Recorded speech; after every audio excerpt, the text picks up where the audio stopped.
Welcome to Cancer Lesson 1.2. How has our understanding of cancer changed over time?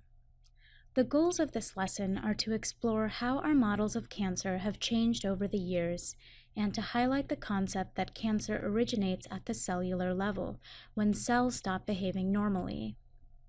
At the end of the lesson, the students should be able to describe how our ideas of cancer have evolved from initial descriptions of a disease of fluids to our current understanding that it is a disease of cells. Explain how breakthroughs in technology have affected cancer research, and describe how historical context has limited cancer research.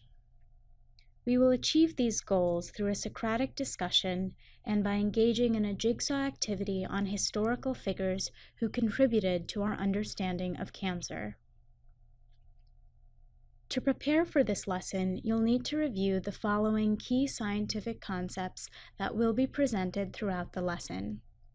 First, our attempts to understand cancer throughout history was limited by the prevailing understanding of physiology of the time.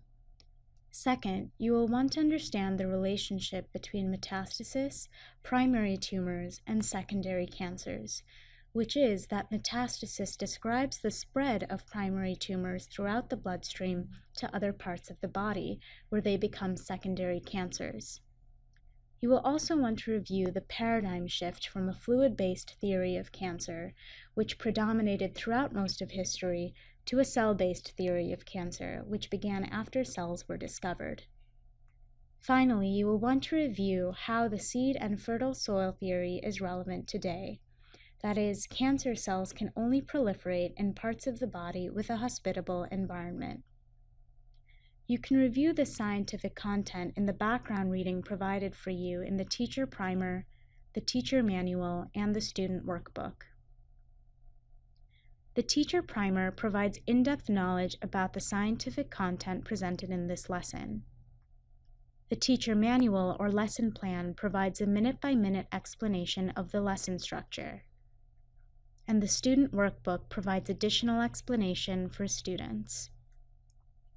You will also want to be sure to print the lesson worksheet on historical figures and the homework worksheet.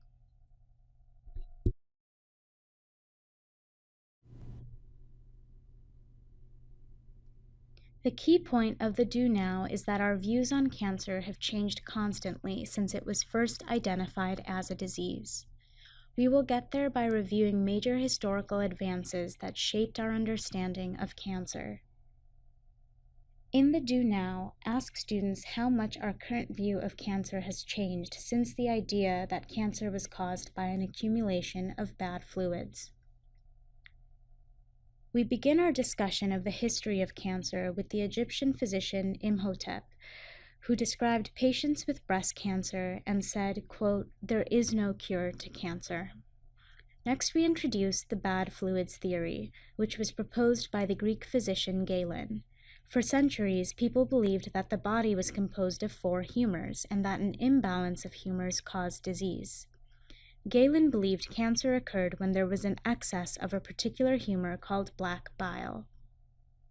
We then fast forward 1400 years and discuss the solid tumor theory, proposed by pathologist John Hunter. After carefully observing cadavers in which solid tumors could be detected in different tissues, he identified what we now know as metastasis. In this jigsaw activity, students will break into small groups to examine the work of several historical figures who contributed to our understanding of cancer as a disease.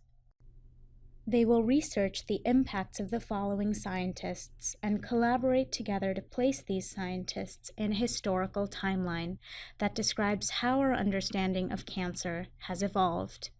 They will then evaluate how these discoveries reshaped our understanding of cancer as a treatable disease.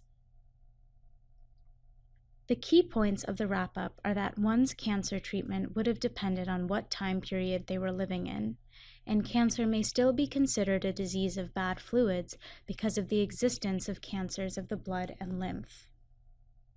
We will get there by reviewing the lesson worksheet. We wrap up the lesson by considering how one would have been treated for cancer depending on the year. Students should understand that purging would not help anything, surgery would not remove metastatic tumors, and chemotherapy has the potential to treat both primary and metastatic tumors. Next, students should discuss in what ways cancer may be described as a disease of bad fluids. They should note that some cancers are found in fluids such as blood and lymph. We then discuss whether the theory of bad fluids can be used to describe metastasis. Then we discuss the trends in mortality of cancer over the years, and we conclude with a discussion of what factors are important in determining our ability to survive cancer.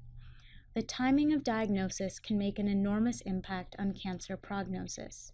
Additionally, research to improve treatment is necessary, as some cancers are resistant to treatment. And finally, it is possible to reduce cancer risk. For homework, students should read Lesson 1.3 from the workbook on how cancer can be caused and answer the questions on their homework worksheet.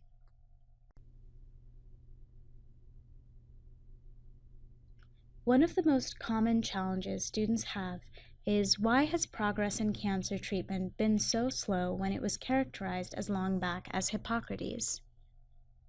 Advancements in cancer treatment were limited by the understanding that cancer is caused by abnormally hyperproliferating cells, and availability of technology that allowed us to detect how the cells were abnormal. So only in the last 200 years, when technology advanced rapidly, did our ability to treat cancer improve. At the end of the lesson, collect student worksheets to assess whether students can explain the importance of historical discoveries and their impacts on our understanding of cancer. This lesson introduces the concept that cancer originates at the cellular level. We will explore concepts of tumors, metastasis, and abnormal cells in future units. Don't forget, if you have any questions, concerns, or feedback, to let us know. You can contact any of the CTSE team members and we'll be happy to help you.